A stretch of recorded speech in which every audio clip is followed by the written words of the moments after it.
Kamishe, welcome back to our video. So ngayon, stay connected dahil dadalhin ko kayo sa isang isla. Island adventure tayo ngayon. O sige, matagal ko na itong iniisip na gusto kong pupunta doon sa isla na ito na hindi ko pa napuntahan kailanman. So ngayon, dahil ako'y nag-iisa lamang, ay hindi ako nag-iisa, maraming tao. Kumbaga, wala akong kasama na kakilala ko sa adventure na ito. Sumusunod lang po ako sa mga tao kung saan sila pupunta at doon din ako. So ang oras dito, dumating ako dito ng alas 9, pero yung oras ng ferry is 12:30 in the afternoon. So wala pa akong lunch niyan. So ang ginagawa ko ay nagbabaon ako dahil pag sana ako nagutom ay doon lang din ako kakain. At siyempre, nagdala na rin ako ng tubig. Ayan, palinya-linya, lahat ng gulo dito, kahit saan ka man, kahit sa restaurant o sa Casillas man, ay mayroon talagang linya-linyahan. Magpila kayo ng dish. Pantayan kayo doon. Ayan, dahil yung ferry ay nandyan na at dapat at kailangan talagang bababa yung mga tao, yung mga pasahero na galing doon at pag katapos nila, makalabas na sila lahat, saka na kami papasok. At ang swerte ko sa araw na ito dahil ang anong tawag yan, ang pamasahe dito ay libre. Nagtaka ako dahil speaking in Chinese naman din kasi may announcement na yun pala. Ibig niya sabihin ay wala, libre kami sa pamasahe dahil sa treat nila dahil ito ay National Day. So yan, libre ang pamasahe niyan kahit sa mga buses, mga ganang bus, truck, libre yan. So, nakasave ako. Sus, maalon. Maalon din siya ng tubig sa ilalim. Ayan.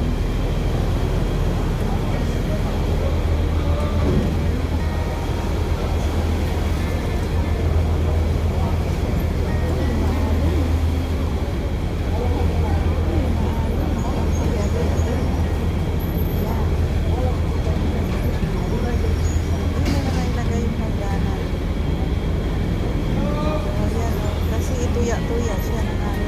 Tuya-tuya yung magaganda. Meron pa pa ng lumalabas. Kasi yung nagagambay pa rin. Nag-out na pala sila.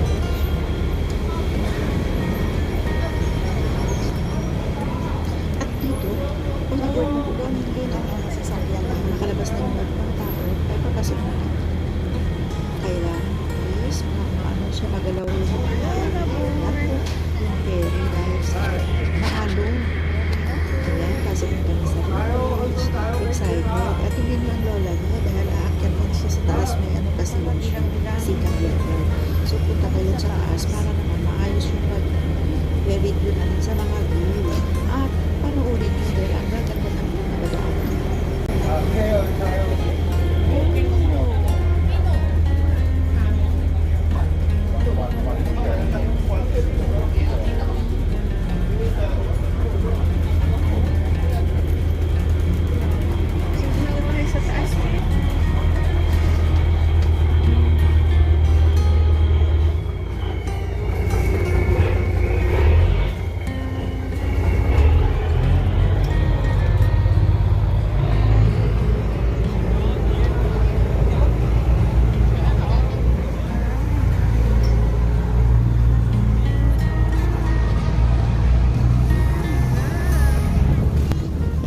Nakaupo na tayo dito sa taas. O, tingnan nyo, see the view.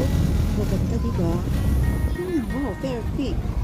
Kung mag-enjoy rin kayo manonood niyan, dadaan tayo doon sa airport. Ang airport dito sa right side. So, dito tayo sa left side, makikita natin ang Macau Port. Yung Macau Port is parang ano siya.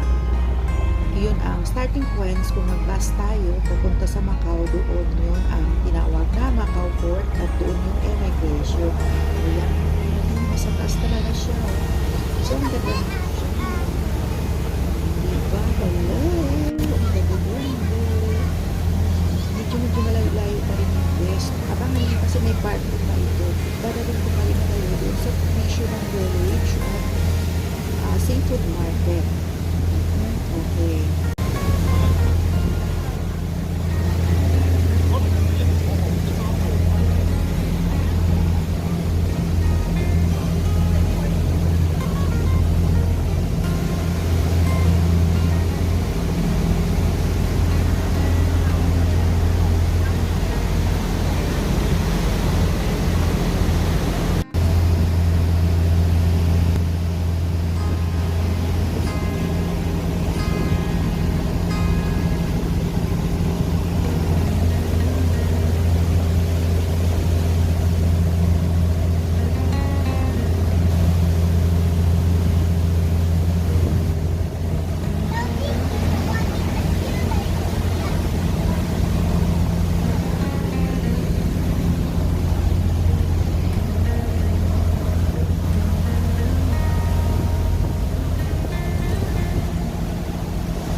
cable car po ay papunta po yun sa Giant Buddha. Ang Giant Buddha po yung maliit na room, maliit na yun sa mga po ang Giant Buddha. Yung Giant Buddha is one of the tourist destination here in Hong Kong. Is a part of Hong Kong tourism. Ayun, o yan, diba? May ano siya, yung mga maliit na parang nagtakbuhan, naglibaran yan sa taas ng ulo ko, sa taas ng ulo ko, yung cable car po yan. So, nasa ilalim tayo naman. At nasa ilalim din ng dumaan tayo sa ilalim ng tulay. Ang mga tulay dito very high. Ayan o, diba? O, ang ganda ng view. Kasi nag-i-enjoy rin ako kahit kumudaanan ko na rin nakikita ko. At ang cable car po yan, ay libre po yan. Libre po kayo sasakay pag birthday celebrant kayo, back and forth.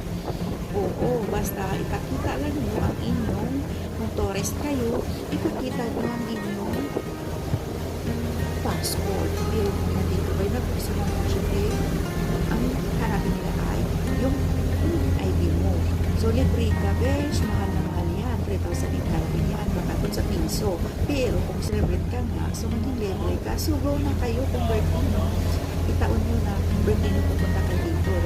Isa din sa Ocean Park, ganun din. Pag birthday celebrant ka, ay libre din ang passes. Pagpasok mo sa loob dyan, lahat na gusto mong puntahan ay pupunta ng mga pasukan mo.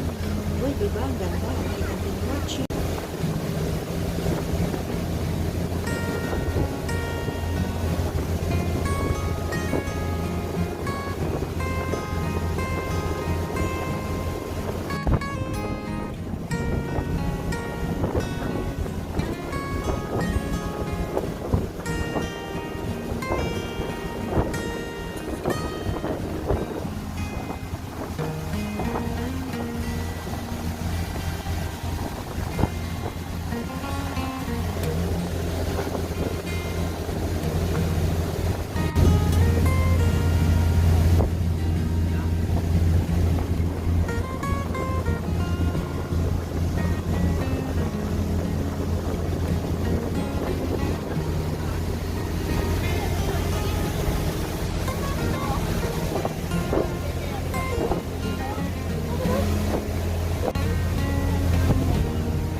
sandali lang kasi nung bumaba, dito siya mag-umpisa sa hiking na. Yung bundok-bundok yan, nakita mo bundok yan, kasi yan ang tao magkahike. Yung paakot din ng bundok na yan. So bumaba yung isa dito, dahil dito siya mag-umpisa sa hiking niya, yan siya. At syempre pagbalik niya, kasi there's no other way out, mag-aabang siya ng ferry kung anong oras ang masakyan niya. Dahil kung mahuli ka, kung sa ruta, kung last trip na yung hindi mo maabot, ay makatulog ka din sa bundok or makahit ka ng speedboat. Continue watching. At abangan nyo besh yung part 2 dito. Yun ang pinakamaganda doon narating ko yung gusto ko punta ang isla at nandun ko yung lahat na seafoods, restaurant, market, vegetables market, fisherman village, basta nandun. Okay, continue.